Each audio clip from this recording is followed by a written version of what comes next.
Patty, I'm just not feeling so great. I was gonna get adjusted, but it's probably not a good idea. Wrong.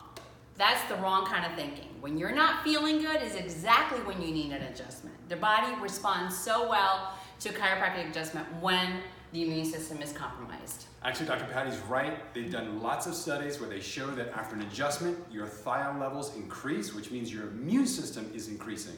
So if you're under the weather, come get your spine checked. We need to see you.